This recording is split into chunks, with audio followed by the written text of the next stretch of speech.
the new Bariak mule. So this is it. So we spent a year testing this. Here's one of our crude prototypes right here.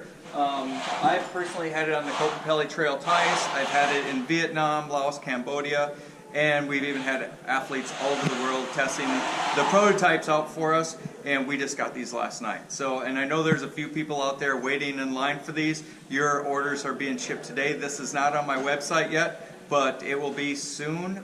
Personal contact or personal message me if you want them before we get them up for retail. Anyway, so this is the Bariak mule, and what you're going to see is it's concaved on the bottom. And so it can fit on any kind of an rounded shape, like a suspension fork, or my main thing is I love the Lauf fork for bike packing. It gives me just enough suspension, and so no matter if it's flat or not, this will give a better mounting surface. So what we did on Tommy's bike is, I think the most important thing is to find out where you should mount it on the cable side of the bike. So on the brake side of the bike, because that's going to decide a lot of factors, because you have to deal with things like cable routings. And so what I did here with the Bariak mule is on his Lauf fork, I measured down 4 3/4 inch, and that came, if I put that on top, it actually works out pretty good to run the ties right in this area, and so it misses this cable tie right there. And if we move it down here, it's going to miss the other one down here. So kind of have the best of both worlds. And so what we use to mount the Bariak is these zip ties are rated for 175 pounds each. It takes 3 of these to mount it to the Bariak. And then this adhesive that we send along with, it's kind of a foam kind of adhesive. It's rated for 30 pounds per square inch. The great thing about these zip ties is if you do winter ultras and anything like that, this is temperature rated from -40 Fahrenheit to 185 degrees. And so it should take about anything that you can throw at it as far as bike packing. So we haven't had any problems with any failures. The zip ties haven't cracked or anything like that. So I've been pretty excited about that. And I think the combination of the adhesive and the zip tie is going to make a bomb-proof product.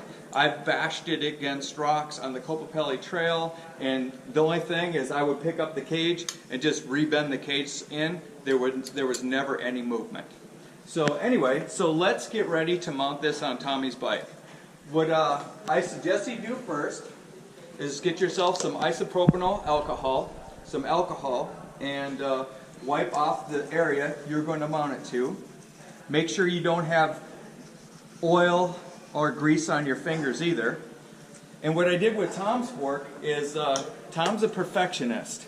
And you can use like helicopter tape, or what we did here is we just took Gorilla Tape, and I basically just put Gorilla Tape over the fork. So if Tommy ever wants to remove this to retail the bike or whatever, all he has to do is cut the zip ties, peel up the Bariak mule, and then just remove the tape.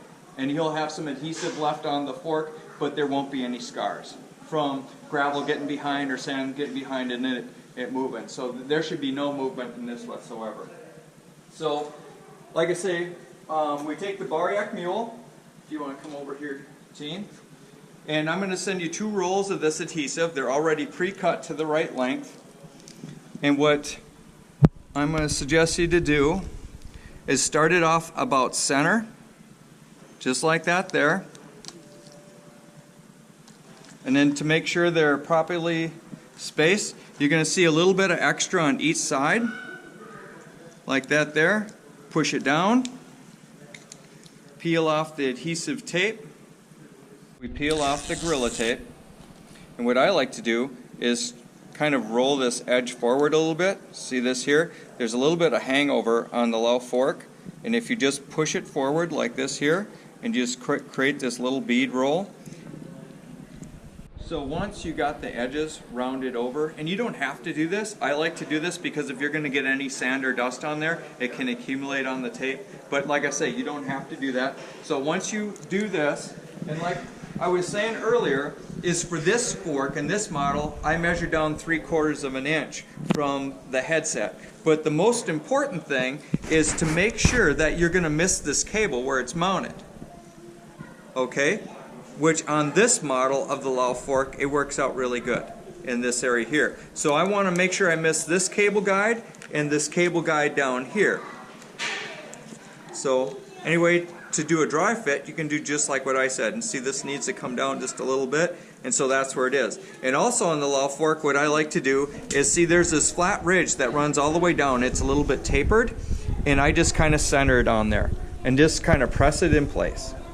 So that's pressed like this. I'll make one more time, or one more verification to make sure that this is in the right spot.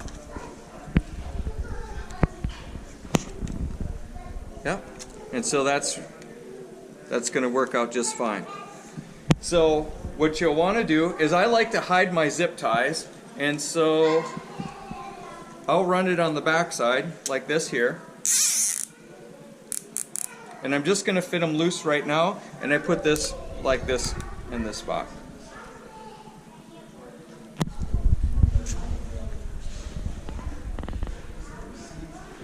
When you get the Bariak mule, you're going to get 7 zip ties.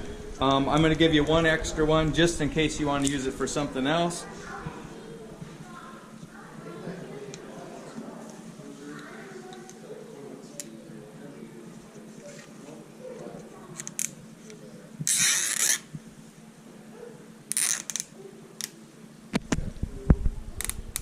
And see, I'm missing the cables. And so if you ever have to do any service work on this cables, it's not involved in that whole transaction.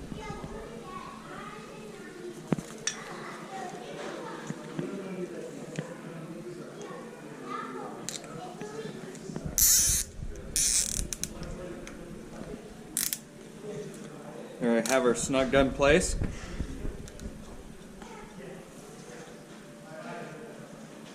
And the only way you can really do this properly is to have one of these tools here. If you don't have one, your local bike shop will have one. But if you don't have one of these in your arsenal, you should always have one in your arsenal. Anyway, they're worth the extra money. This one here is actually over 20 years old. Lots of companies are making them now. And like I say, these zip ties are rated for 175 pounds. So the odds of you breaking one while you're tightening it is, you gotta be very, very strong. There we go.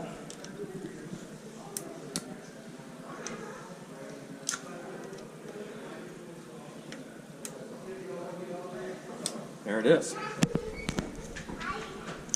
And we allow enough clearance so when you mount your water bottle carrier on here, it's going to flow really, really good. There's not going to be rubbing on your cage or anything. So now we have both sides mounted. You can see how the zip ties come off the back side.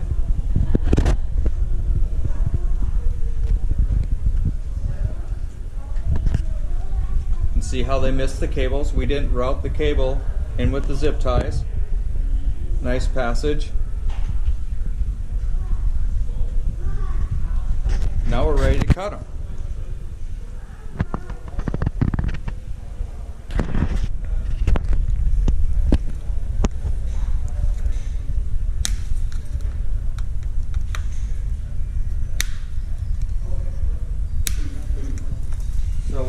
To do whenever you're doing zip ties on a bike, I don't know if these ones will cut through this, but I like to use a fingernail cutter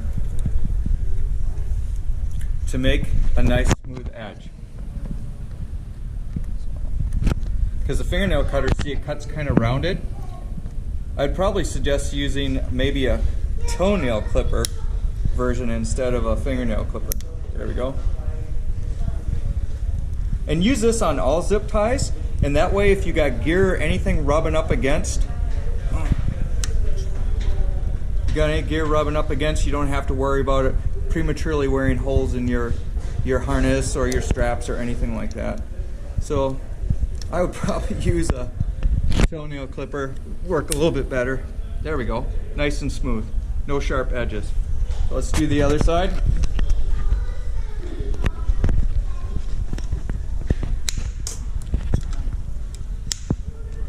You can just edit all this out too, you know. Yep.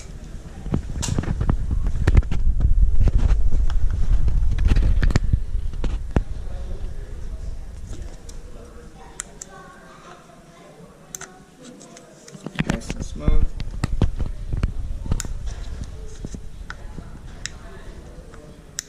Nice and smooth.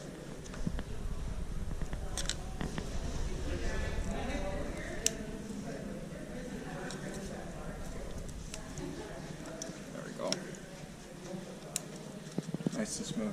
There. So now let's do the cages. So my favorite cage is the Blackburn cage, and what I do is, to make it work on the bar yak, is I drill a third hole in it. You have lots of adjustment in this, but they're made to go on regular set of water bottle spray-ons. But we drilled this in line, and so that will give you a more secure when you mount it on here. Here's another little tip. This is my favorite cage for carrying cargo. It's extremely lightweight, and I love the Blackburn straps. Though they're rubber, and the ends can fray on you, and because they're rubber, you can't melt them out like with a regular cigarette lighter or a butane. So what I recommend is taking super glue. This is Tommy's cage, he hasn't done it yet. Is I would take super glue and just glue the first 3/4 of this tip. Just rub super glue on each side, get it from the dollar store, really cheap, let it dry overnight, and come back the next day and round this edge. Do it flat and then dog ear the edges, and then when you wrap them on the cage, this is what I suggested to Tommy, is to do a loop in here. Now I got this spaced out so I can put these bolts on here, but then when we're done we're going to pull it out. And so I set the strap to be right in this position here, and then I wrap the strap back around again, and once we have this mounted, I'll pull it tight. So every time you mount this onto your gear, you have something to pull against. This strap isn't going to migrate, and it can just hang on the bike. So let's do that. Okay, now I'm taking the last screw out. And so, thank you, Tina. She's added me her hand. So what I do is I put that in there, and that's another reason why I keep the strap loose, so I can access behind that.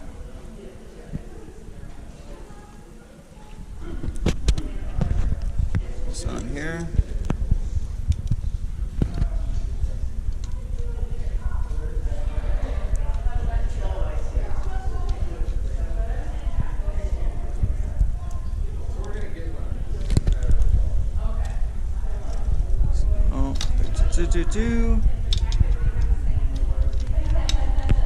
Oh, gonna be a little tight with this one here. This is a better tool for the job. You can reach in there at the bottom.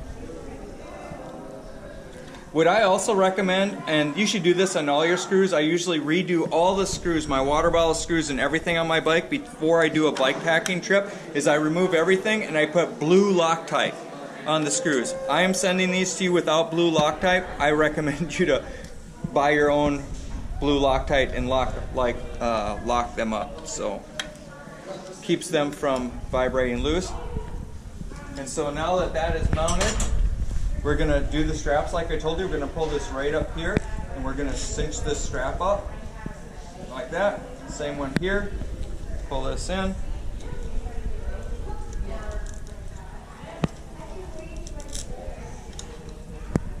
There. And so now whenever you're mounting cargo on here, think about it.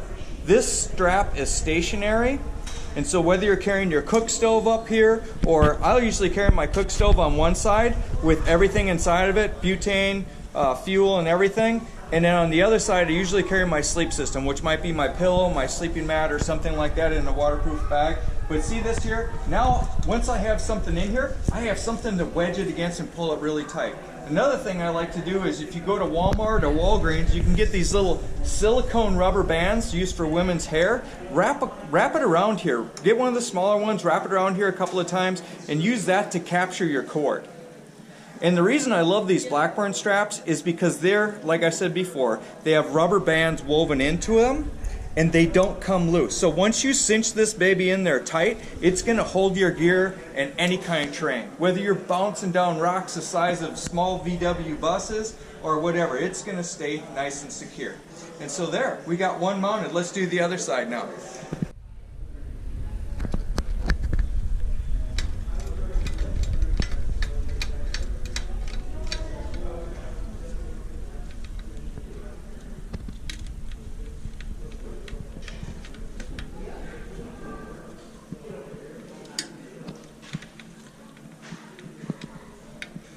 And you can, with the way you can mount this on here, you can actually raise this cage up any higher, but I recommend on a low fork is to use the lower 3 screws, the lower 3 mounts, and mounting it a little bit lower. That way if you run something up higher, remember you're going to have a bar bag up here too, a bar roll and some other accessories, your mountain feed bag and stuff like this, so that gives you clearance for all your other gear to come into play. I hope that makes sense.